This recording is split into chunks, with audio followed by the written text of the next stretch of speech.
आक्षेप घेण्यात आला की जे प्रश्न विचारणं आवश्यक नाही तशा पद्धतीचे प्रश्न विचारण्यात येत आहेत, पण विलंब लावण्याचे टेक्निक असू शकते असे सुद्धा आक्षेप घेण्यात आले. सगळ्यात महत्त्वाची गोष्ट म्हणजे विटनेस काही सांगत असताना त्यांनी जे सांगितलेलं आहे तशा पद्धतीने त्याच शब्दांमध्ये ते नोंदवून घेणं हे आवश्यक आहे, परंतु तसं नोंदवून घेण्यात येत नाही आणि महत्त्वाचे शब्द गाळण्यात येतात असं लक्षात आल्यामुळे बरेचदा वादविवाद आज बघायला मिळाले. पण त्याच्यामध्ये सगळ्यात महत्त्वाचं होतं की डॉक्टर आंबेडकरांनी संविधान लिहिलं आणि त्यांच्या संविधानानुसार मी वागतो असं जेव्हा सुनील प्रभू यांनी सांगितलं तेव्हा डॉक्टर आंबेडकरांचं नाव 4दा सांगूनसुद्धा वगळण्यात आलं. मग डॉक्टर आंबेडकरांच्या नावाची ॲलर्जी आहे का जे याचं कामकाज पाहत आहेत त्यांना आणि कोणत्या तरी पक्षाला, याच्याबद्दलचे प्रश्न निर्माण होतात आणि तसे आक्षेप घेण्यात आले. त्यामुळे थोडासा वादविवाद झाला, परंतु विरोधी पक्षाचे लोकसुद्धा आणि कामकाज चालवणारेसुद्धा जेव्हा उद्धव ठाकरे गटाच्याच वकिलांना टार्गेट करून तुम्हीच एव्हिडन्स लीड करता, तुम्ही एव्हिडन्सला काहीतरी शिकवण्याचा प्रयत्न करता, अशा प्रकारचे आरोप करतात, तेव्हा ते चुकीची प्रक्रिया आहे असं मला वाटते. आणि त्यामुळे याच्यानंतर कदाचित चुकीची प्रक्रिया होणार नाही, कारण की सगळेच जण एका शिक्षणाच्या प्रक्रियेतून चाललेले आहे की ट्रिब्युनलचं कामकाज 10व्या शेड्यूलच्या संदर्भातलं विधानसभेचे अध्यक्ष म्हणून राहुल नार्वेकर असतील किंवा कोणी अध्यक्ष असतील त्यांनी कशा पद्धतीने चालवायचं या प्रक्रियेतून सगळेजण शिकत आहेत असं मला वाटते. परंतु मुद्दामून काहीतरी महत्त्वाचा भाग वगळणं हे अत्यंत चुकीचं आहे. क्वेश्चनिंगच्या वेळी 2019 पासून सुरुवात केली सुनील प्रभूचा तो रेफरन्स त्याच्यावरती आक्षेप घेतला, काय नक्की त्या आक्षेप? कसं आहे की त्यांनी जे प्रतिज्ञापत्रावर म्हटलेलं आहे आणि जे सर्वोच्च न्यायालयात प्रतिज्ञापत्रावर मांडलेलं आहे त्याच्यामधले काहीतरी मतभेद किंवा त्याच्यामधले काहीतरी उणिवा काढणं हे काही साक्षी पुराव्यामधलं काम असू शकत नाही असं आमचं म्हणणं आहे. आणि त्यामुळे जे प्रश्न विचारले जात आहेत महेश जेठमलानी साहेबांकडून ते एवढे संयुक्तिक नाहीत असं आमचं म्हणणं असणं हे साहजिक आहे. सर हिंदी में बता दीजिए कि आज के हियरिंग में प्रश्न विचारणं कितपत योग्य युती होती की नव्हती? नाही, कसं आहे बा, तेव्हा 2019मध्ये शिवसेना भाजप युती होती आणि भाजप युतीने एकत्रितपणे निवडणुका लढवल्या, त्यामुळे युती होती की नाही हा प्रश्न खूप रिलेव्हंट ठरत नाही, कारण युती होती हे सगळ्या जगाला माहिती आहे. आणि युती असणं आणि युती तोडणं याच्या संदर्भात भारतामध्ये कोणताही कायदा नाही, त्यामुळे निवडणूकपूर्व युती असणं आणि नंतर ती निवडणुकीच्या नंतर तोडणं याच्यासाठी कोणताही कायदा नसल्यामुळे तसे अनेक पक्ष करतात. आणि भाजपने सगळ्यात जास्त हे प्रयोग केलेले आहे भारतामध्ये की निवडणूकपूर्व युती एकाशी आणि नंतर निवडणुकीनंतर युती दुसऱ्याशी, आघाडी दुसऱ्याशी असं केलेलं आहे. त्यामुळे कायदा असेल तर तसं काही संबंध येत नाही, पण कायदा त्याचा नाही. त्यामुळे जर युती होती आणि तसं इलेक्शन लढत त्याचा प्रश्नाचा काय संदर्भ आहे? मग तरी वारंवार तेच प्रश्न मराठी आणि इंग्रजी आणि मराठी हा जो जेठमलांकडनं विचारण्यात आला की तुम्हाला मराठी कळतं का, इंग्रजी कळतं का, इंग्रजी अनुवाद केलेलं कळतं का, हे प्रश्न कशा प्रकारचे होते? सुनील प्रभू यांनी जे प्रतिज्ञापत्र केलेलं आहे ते इंग्लिशमध्ये आहे.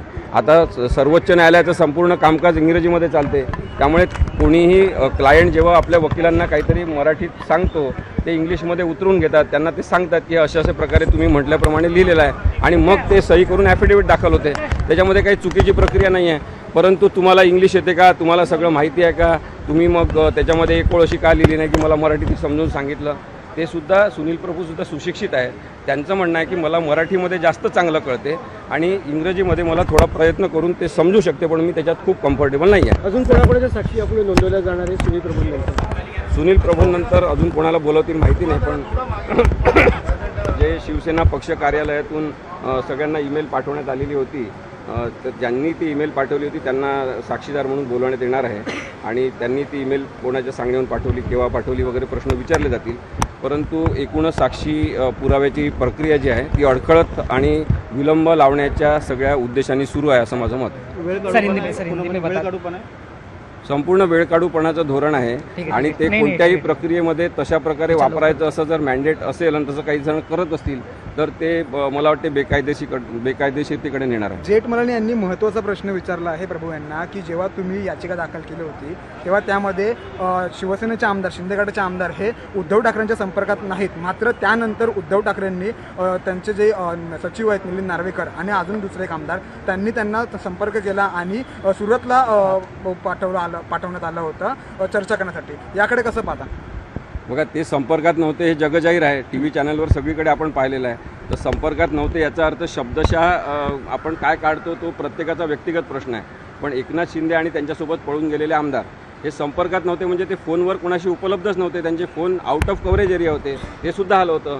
आणि त्यामुळे मिलिंद नार्वेकर आणि MLC फाटक हे जर गेले असतील त्यांना भेटायला, तर त्यांचा तो व्यक्तिगत प्रश्न आहे की त्यांना काहीतरी समेट घडून आणायचं असेल, त्यांना कोणी पाठवलं आहे किंवा काय, याच्याबद्दल तर कोणतंच काही म्हणणं कोणाचं नाही आहे. सर हिंदी में एक बार बता दीजिए कि आज के हियरिंग में किन मुद्दों पर जो है वाटतं का डिसेंबरपर्यंत निकाल येईल? होण्याची शक्यता आहे डिसेंबरपर्यंत निकाल, कारण की खूप जास्त साक्षी पुरावे काही नाही आहेत. ओढून ताणून किती पण जणांना बोलवलं तरीसुद्धा असत्य सिद्ध करण्यासाठी खूप जास्त प्रयत्न करावं लागतं. आणि सत्य हे सिद्ध झालेलं आहे, सर्वोच्च न्यायालयाने ते सुद्धा सिद्ध केलेलं आहे. त्यामुळे उद्धव ठाकरे आणि त्यांच्या गटाची बाजू ही कायदेशीर संविधानिक आहे आणि त्यामुळे आम्हाला काही खूप जास्त साक्षी पुरावे घ्यायचे नाही. सर हिंदी में एक बार बता दीजिए आज की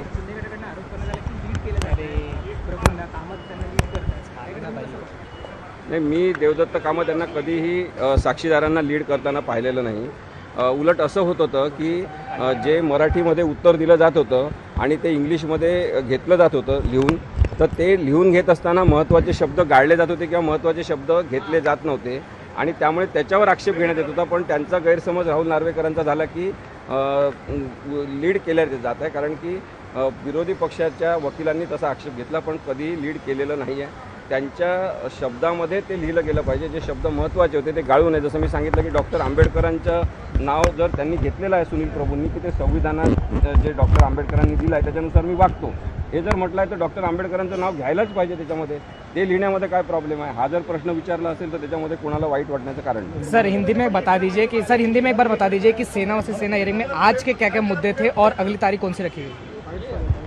कल ये पुनः सुनावनी शुरू होगी और आज जो हुआ है उसमें क्रॉस एग्जामिनेशन शुरू हुई है. एग्जामिनेशन चीफ हो गया है सुनील प्रभु का और क्रॉस एग्जामिनेशन शुरू हुई है, वो कल भी शुरू रहेंगी क्योंकि और कुछ सवाल महेश जेठमलानी जी को पूछने हैं.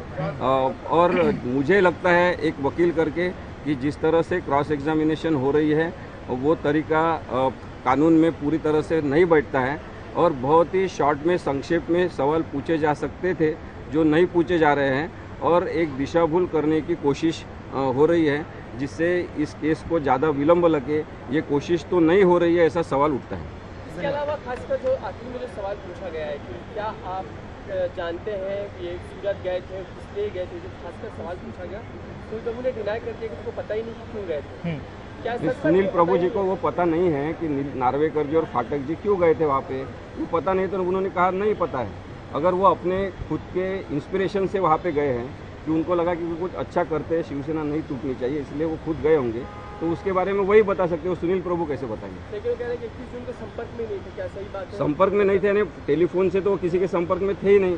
मीडिया के लोगों ने भी उनसे, एकनाथ शिंदे और उनके साथ जो भागे उनसे कांटेक्ट करने की कोशिश की, किसी का फ़ोन लगा नहीं, तो संपर्क में नहीं थे. इसका मतलब